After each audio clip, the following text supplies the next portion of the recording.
Boa tarde a todos. É com muita alegria que estamos aqui hoje para estudarmos juntos sobre o Livro dos Espíritos, um tema muito importante que é laços de família. E antes de começarmos os estudos, vamos fazer uma prece de abertura para melhor conduzirmos os nossos pensamentos. Vamos então elevando o pensamento a Jesus, aos espíritos que dirigem esta reunião de sábado, que possamos unidos, Mestre, a Ti e a seus prepostos, envolvidos também por essa coordenação espiritual da reunião de hoje, que possamos desenvolver o nosso pensamento, o nosso raciocínio, de forma a levar aqueles que irão nos assistir um pouco do que estudamos, mas o muito do que vocês desejariam que fosse falado. Sendo assim, acompanhados por essa equipe valorosa de espíritos, pedimos a Ti, Mestre, a eles, mas sobretudo a Deus nosso Pai, a permissão para que possamos dar início à reunião desta tarde. Graças a Deus. Muito bem. O tema hoje, ele está contido no livro 3º do Livro dos Espíritos, que fala sobre as leis morais, que depois Kardec desenvolve melhor, mais detalhadamente, no Evangelho segundo o Espiritismo. E esse laço de família, ele está inserido dentro do capítulo 6º das leis morais. Tem várias leis, né? Sobre a lei da sociedade. E a lei da sociedade, ele tem 3 grandes temas. Tem a vida social, tem a vida de isolamento e tem o laço de família. Na vida social, os espíritos trazem que Deus fez o homem para viver em sociedade, para ter uma vida de relação, e deu todos os recursos necessários para que pudéssemos viver essa vida.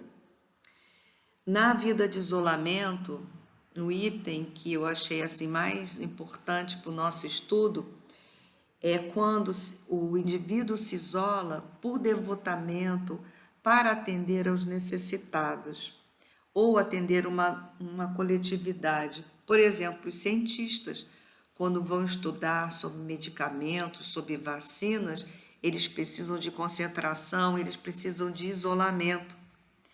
Então, nesse aspecto, os espíritos trazem a Kardec que o isolamento é necessário, porque está inserido, inclusive, na lei do trabalho. E esse trabalho que os cientistas realizam, eles têm como finalidade o bem comum, o bem coletivo. Então, a vida social, a vida em isolamento e os laços de família que vamos desenvolver. E Kardec começa com uma pergunta bem interessante. Essas são 3 perguntas.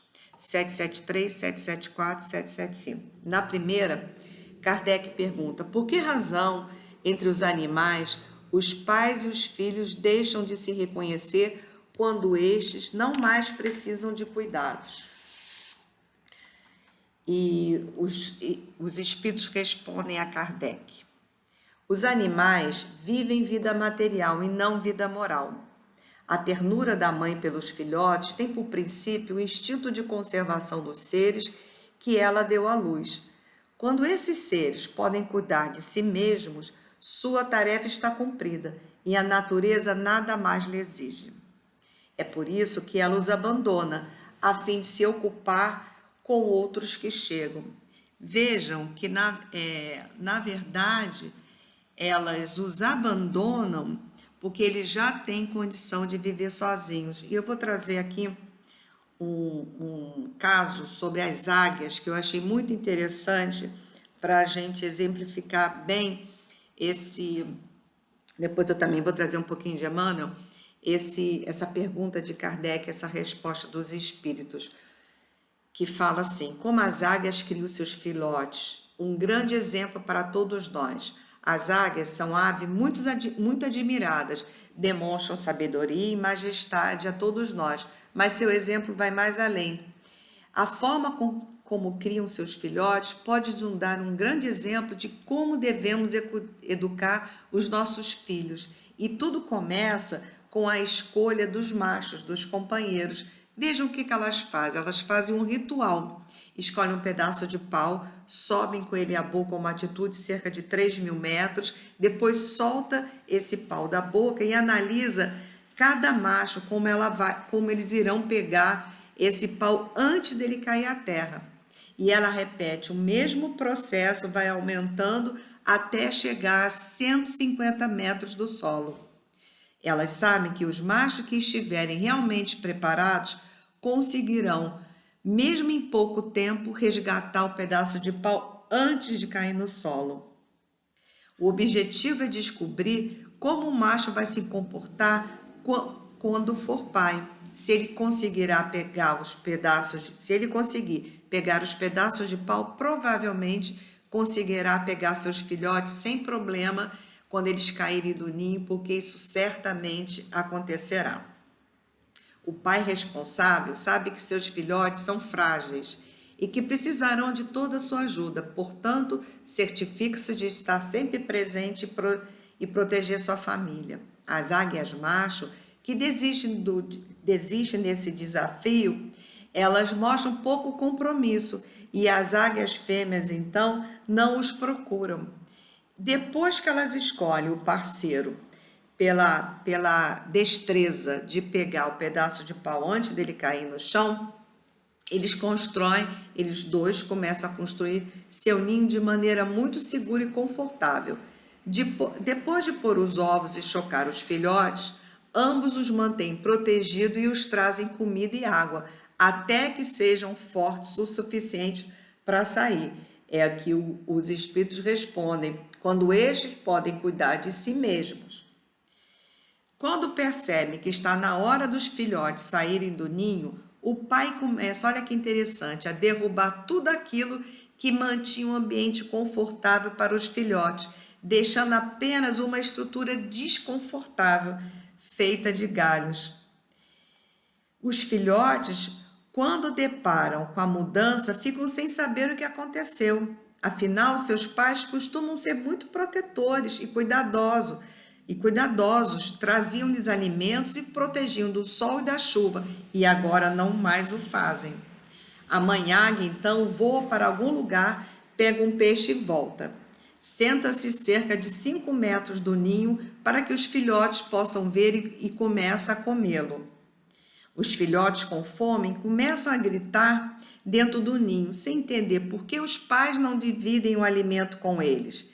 Além de já não os proteger no ninho, ainda tirarem seu conforto, ainda não os alimentam, percebendo que se quiserem se alimentar, deverão sair do ninho, os filhotes começam a fazer movimentos que nunca fizeram antes.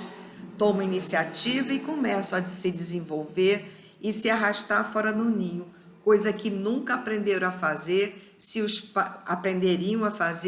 pais continuassem a prover tudo. Olha que interessante. Nesses novos movimentos, os filhotes caem muitas vezes.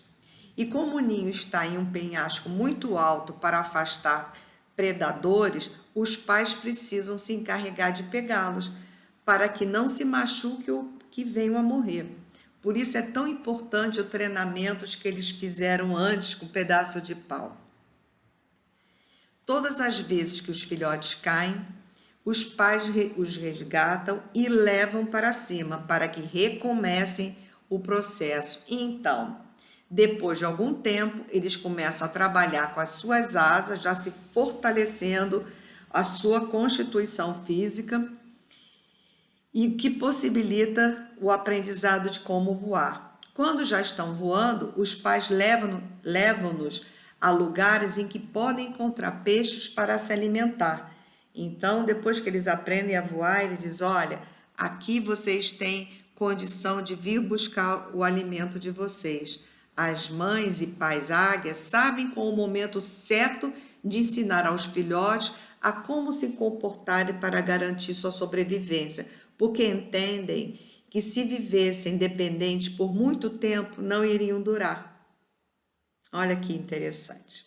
Essa história pode nos inspirar na criação de nossos filhos, porque muitas vezes os deixamos confortável no seu ninho. Mas voltando aqui a Kardec, então nesse momento eles estão preparados.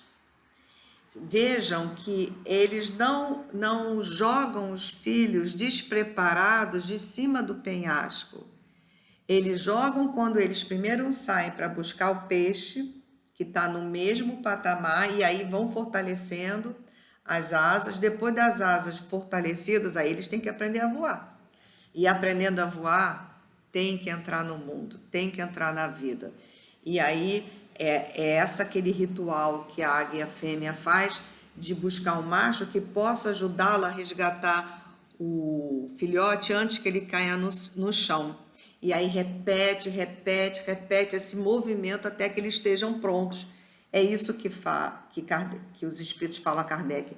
Quando esses seres podem cuidar de si mesmo, quando os bebês águias podem cuidar de si mesmo, sua tarefa da mãe e do macho águia estará cumprida. E a natureza nada mais lhe exige dos pais. É por isso que ela, no caso a águia e no caso aqui trazido, os abandona a fim de se ocupar com outros que chegam e deixam que eles vivam a vida deles, deixam que eles sigam a sua vida. Temos aqui também um exemplo, tá no Consolador de Emmanuel, que fala o seguinte, tá na segunda parte, tá na questão 189. Os pais devem preparar os filhos para o trabalho e para a luta que o esperam. Desde os primeiros anos, devem ensinar as crianças a fugirem do abismo da liberdade, controlando-lhes as atitudes e consertando-lhes as disposições mentais, pois que essa é a ocasião mais propícia à edificação das bases de uma vida. Então, assim como as águias que vão ensinando os seus filhotes a voar, Emmanuel traz aqui a importância de nós também ensinarmos os nossos filhos, os prepararmos para a vida, para a luta que os esperam. Também trazendo a eles, fortalecendo a eles a musculatura física, mas o que Emmanuel traz aqui, a musculatura espiritual, a musculatura moral, que eles possam saber se defender na vida da melhor forma, controlando-lhe as atitudes e consertando-lhe as disposições mentais, pois que essa, quando eles são pequenos, é a condição mais propícia à edificação de bases de uma vida. É muito interessante como Kardec se preocupou com cada ponto, né? Com cada detalhe da nossa vida, da nossa rotina. E seguindo na questão seguinte, ele pergunta aos espíritos se há pessoas que deduzem do fato de que os animais abandonarem suas crias, que os laços de família entre os homens resultam apenas dos costumes sociais e não de uma lei da natureza. Que devemos pensar disso?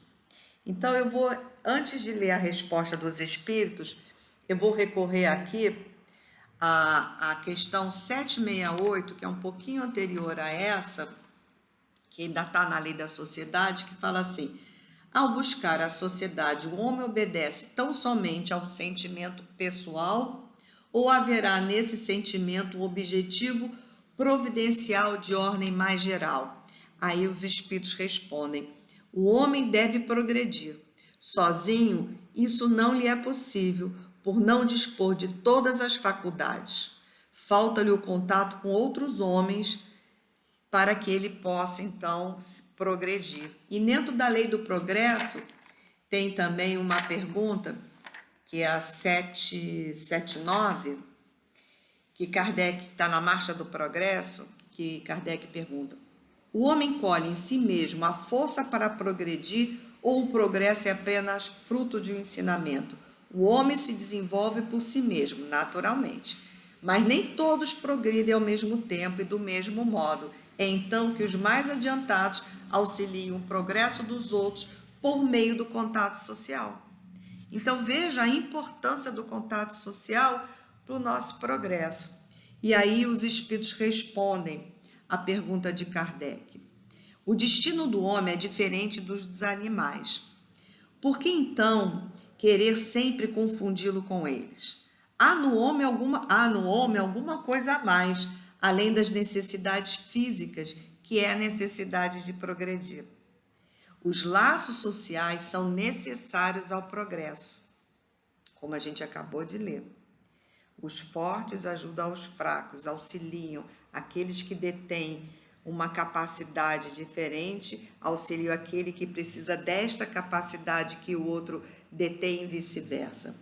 Então, os laços sociais são necessários ao progresso e os de família tornam mais apertados os laços sociais. Eis porque os laços de família são uma lei da natureza. Quis Deus dessa forma que os homens aprendessem a amar-se como irmãos. Então, vejam que a família, ela vai treinando o indivíduo para a sociedade.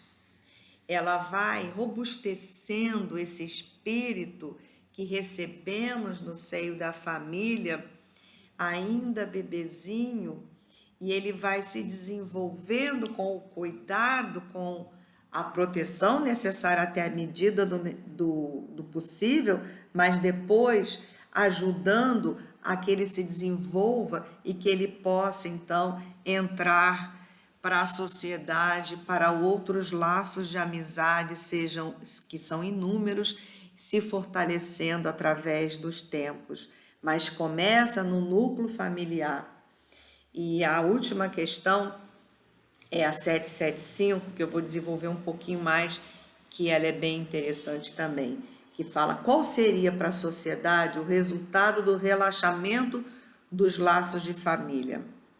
Aí os espíritos respondem: uma recrudescência do egoísmo, um agravamento do egoísmo.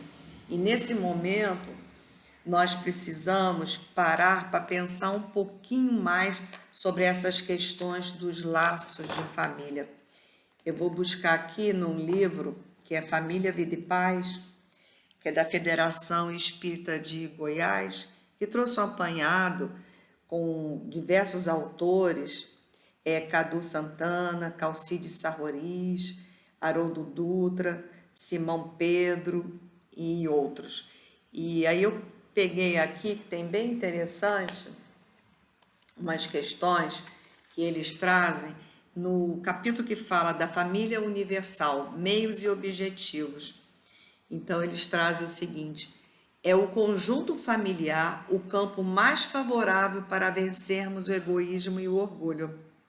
Nos demais ciclos da convivência humana, tal como a vida profissional e a sociedade e a social, não há tanta tolerância às nossas demonstrações de orgulho explícito e achaques egoístas.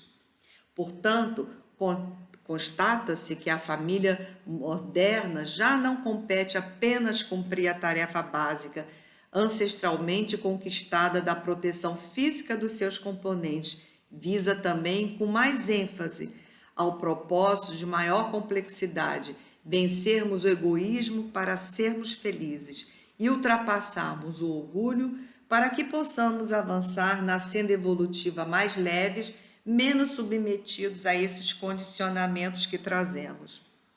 Ante determinadas situações, os autodenominados realistas poderão questionar como alguém em família pode vencer o orgulho e o egoísmo se muitas vezes os seus condutores, mormente os pais, são exatamente que incitam tais sentimentos nos filhos? Uma boa pergunta, né?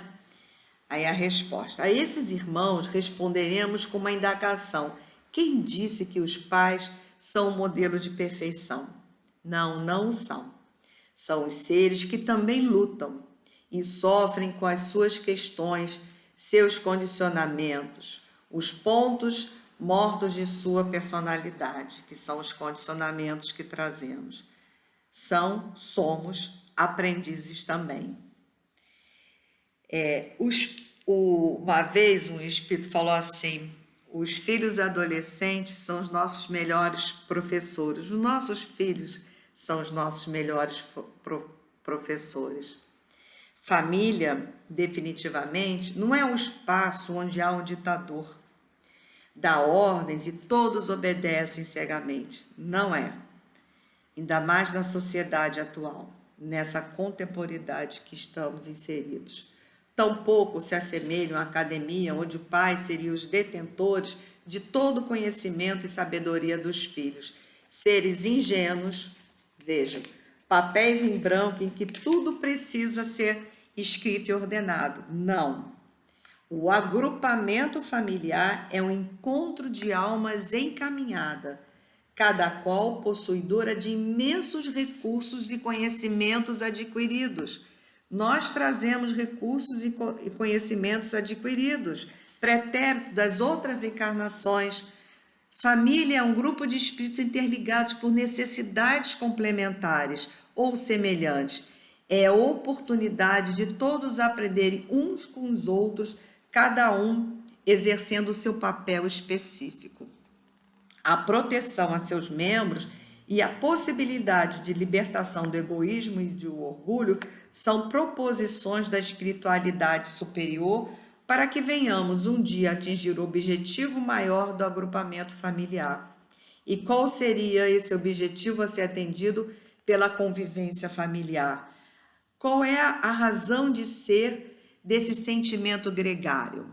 Ora, esse objetivo é alcançar o amor universal, estender toda a humanidade o fruto do exercício do amor brotado na convivência familiar. Somente será capaz de alcançar esse patamar evolutivo aquele que total e completamente se despiu do condicionamento, do egoísmo e de seu genitor, o orgulho. E para tal é indispensável viver em família.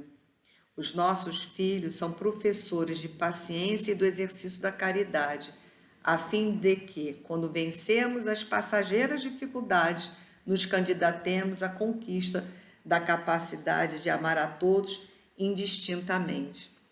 Aqui, no Evangelho segundo o Espiritismo, também tem uma passagem que eu trouxe para a nossa reflexão, que é bem interessante aqui. Deixa eu pegar aqui, está na página 391, está aqui mesmo. Então, vamos lá. Aqui no capítulo do Honrai vosso pai e vossa mãe, aonde Santo Agostinho traz, eu vou ler só um trechinho porque é grande, tá? Onde Santo Agostinho traz: ó espíritas, compreendei agora o grande papel da humanidade.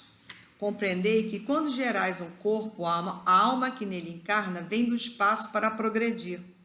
Tomai conhecimento dos vossos deveres e usai todo o vosso amor na tarefa de aproximar essa alma de Deus. Essa é a missão que vos confiada e pela qual recebereis recompensa se ela for cumprida fielmente. Olha a nossa responsabilidade. Vossos cuidados e a educação que lhe derdes o ajudarão a aperfeiçoar-se e a construir o seu bem-estar futuro. Lembrai-vos de que cada pai e cada mãe Deus perguntará: que fizeste da criança que foi entregue aos teus cuidados? Se permaneceu atrasada por vossa culpa, tereis como castigo vê-la espírito sofredor, quando dependia de vós que ela fosse feliz.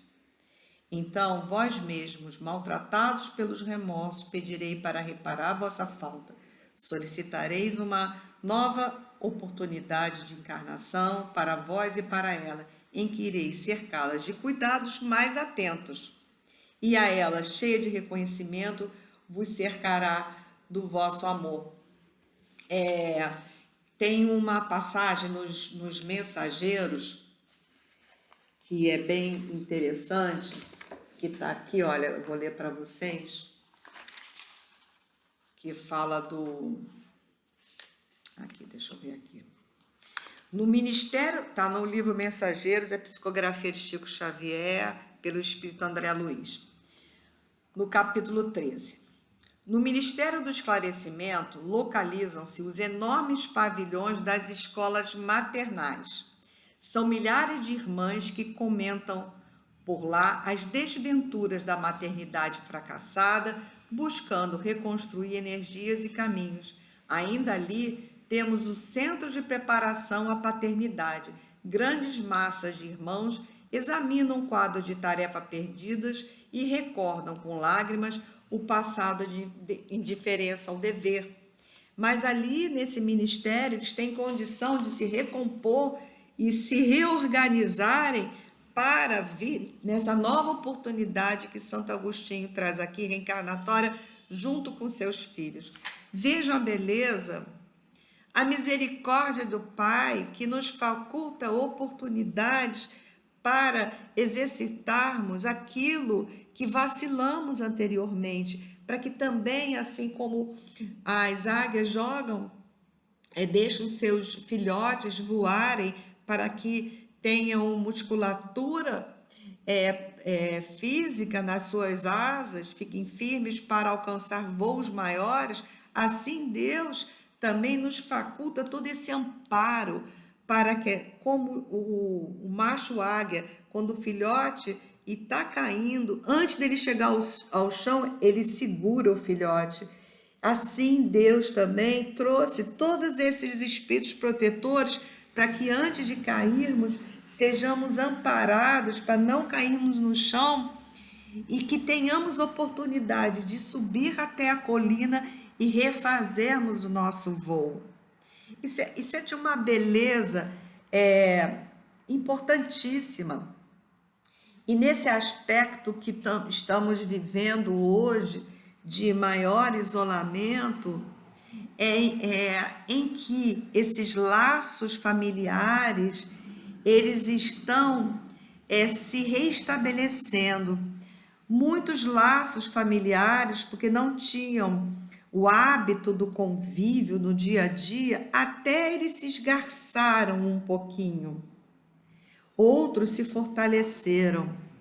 Mas é nesse esgarçamento e nessa reconstrução desses laços é que vamos nos fortalecendo passo a passo. Porque os laços fluídicos, eles nunca se rompem, porque os laços físicos, eles podem se esgarçar até se romper, mas os laços espirituais fluídicos não, eles não se rompem.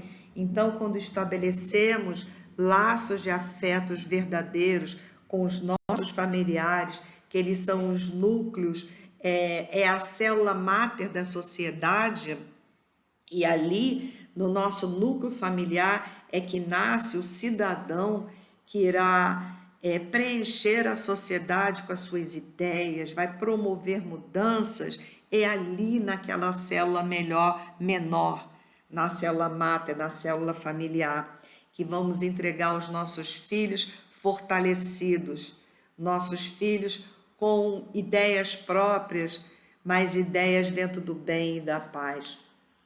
Então, esse fortalecimento desses laços, eles são muito importantes. E nesse momento em que de maior proximidade com a nossa família, no núcleo familiar, em que muitas discussões apareceram, algumas ainda não se resolveram, outras já se resolveram, mas tenhamos a certeza que com cuidado, com atenção, nós iremos resolver a todas. E tem um recurso fantástico. Ontem à noite, a casa promoveu o primeiro culto no lar, promovido pela nossa casa. E vale a pena vocês participarem. É toda sexta-feira, às 20 horas. Está sendo organizado pelo casal Welles e Olegária Costa. E ontem nós fomos brindados com a participação especial da nossa presidente Jane Veloso, que trouxe comentários lindíssimos, belíssimos, que muito nos auxiliaram. E ali eles comentaram ontem sobre a importância do culto no Evangelho no lar. Então, nesse momento de maior aproximação, momento de mais dificuldades, Nós devemos nos voltar, nós espíritas, devemos nos voltar à importância de ter esse recurso dentro do nosso lar. Mesmo com as vicissitudes, mesmo com as discussões, quando a gente estabelece o culto no lar, eu posso dizer, por experiência própria, que é um divisor de águas, o antes e o depois. Primeiro porque, ainda com as casas espíritas e a nossa casa fechada, o Rita fechado, a gente não está tendo condição de ir lá para que possamos obter, né, um amparo. Apesar que esse amparo está chegando no nosso lar, através das palestras que assistimos, através do acolhimento fraterno que continua, através das inúmeras irradiações que se manteve na casa. E todo esse arcabouço, ele continua. Mas, independente da abertura física das casas e da nossa casa especificamente, podemos trazer, mesmo com a abertura, o Rita para dentro de casa. E qual é a melhor forma de trazermos o Rita para dentro de casa? Além dos cursos que fazemos virtualmente, de assistir às reuniões públicas, como essa aqui, que está sendo disponibilizada virtualmente, é trazer o estudo do Evangelho. É trazer esse momento. Então, a gente pode usar as sextas-feiras, todas as sextas-feiras, 20 horas, como exercício. E aí, se quisermos estabelecer outro dia para nós, para a nossa família, sim, façamos. Mesmo que a nossa família não queira participar, não tem problema. Façamos sozinhos, façamos com uma rotina de amor a nós e aos laços de família, de amor que temos aquele núcleo menor familiar. Então, aqui também eles falam bastante sobre isso. Não resta dúvida que a evangelização das almas é o antídoto para todas as mazelas, sejam elas particulares ou sociais. Lembrando que chamamos de evangelização o processo de introdução das máximas, das orientações do Evangelho segundo o Espiritismo na conduta humana. É importantíssimo que nós façamos esse exercício. O Evangelho é o passaporte para nos tirar deste mundo de provas e expiações, quando nos permitimos uma transformação para o melhor.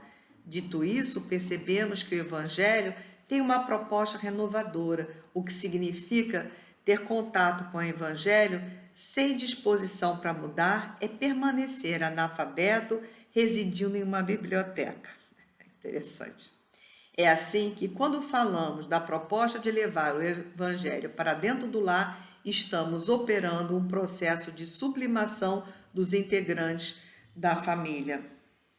É praticar em conjunto o Evangelho no lar, que proporciona uma convivência saudável e abre possibilidade de se reconhecerem mutuamente, bem como estabelecer um vínculo de pedidos e agradecimentos grupais, servindo de reforço para a unidade familiar.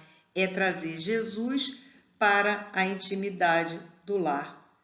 Entretanto, muitas vezes, diante de tal tarefa, é natural que membros que compõem o lar ofereçam resistência, descrença ou até ignorância. Mesmo assim, quem possui consciência da sua importância deve seguir cultivando a prática do Evangelho no lar, nem que para isso realize reuniões solitárias sob o ponto de vista material, porque nunca será solitária sob o ponto de vista espiritual, porque sempre seremos, sempre estamos envolvidos por espíritos que querem nos ajudar, principalmente quando estamos envolvidos num estudo como o Evangelho, um estudo abrindo uma rotina, uma atividade na nossa casa do estudo do Evangelho.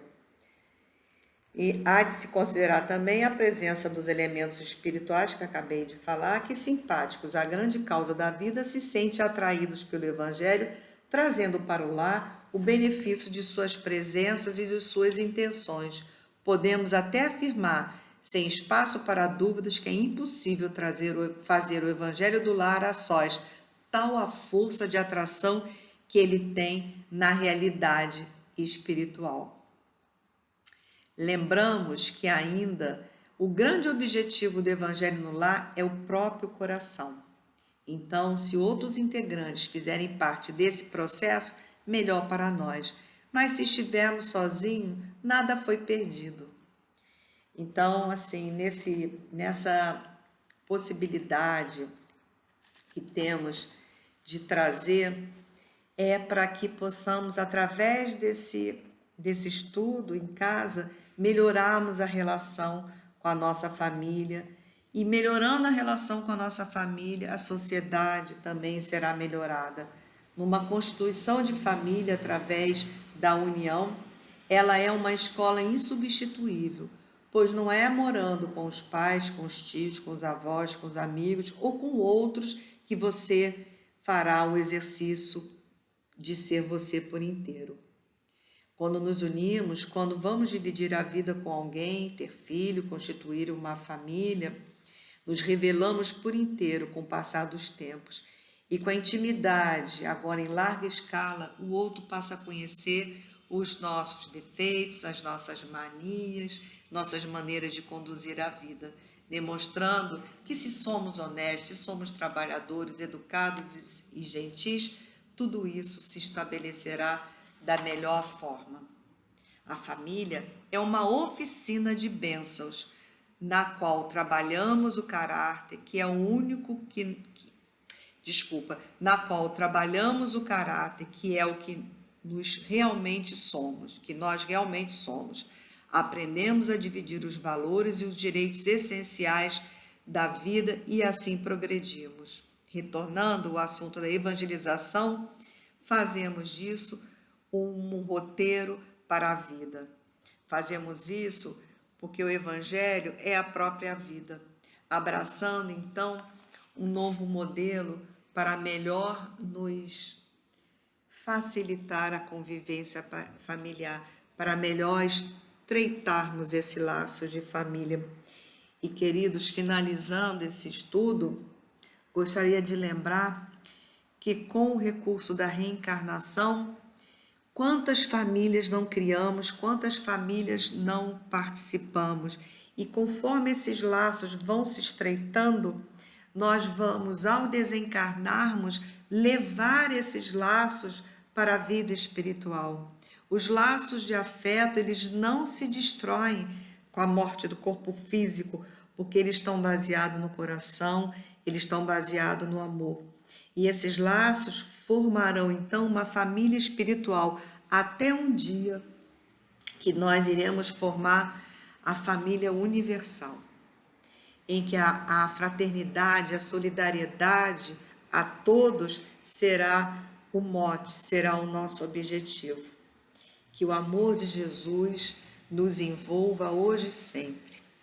Que esses laços possam se fortalecer a cada dia mais. E quando eles se esgarçarem, não vamos nos preocupar, vamos trabalhar, vamos costurar para que eles fiquem firmes de novo e costurar à luz do Evangelho, costurar com o Evangelho do nosso Senhor Jesus, porque ele, o fio do Evangelho do nosso Senhor Jesus, ele brilha, ele constrói, ele une, ele liga através do seu amor infinito por cada um de nós. E Deus, nesse momento, como Pai, e nós, como filhos deles, seremos então todos um dia constituídos, nos sentirmos, porque somos constituídos, mas nos sentirmos verdadeiramente como uma única família. Bom, nesse momento, nós agradecemos a presença dos espíritos que nos auxiliaram na condução de nossos raciocínios. Pedimos aos espíritos que conduzem essa reunião, a Jesus, nosso mestre, muito querido, amigo de todas as horas, que possa levar aos lares que aqui se encontram ligados através do pensamento, dos vínculos do pensamento e do sentimento, que também formamos laços de união como uma rede única com cada um que está ligado a cada um de nós nessa hora, mas principalmente com a espiritualidade superior, que possam receber dessa espiritualidade amiga todo o amparo, todos os recursos para que possam conviver em sociedade, para que possam conviver em família de uma forma mais amena e mais feliz. Na certeza deste amparo, desta vibração desta hora, é que pedimos a esses espíritos valorosos, a Jesus, mas sobretudo a Deus nosso Pai, a permissão para encerrarmos esse momento de estudo e de reflexão. Graças a Deus.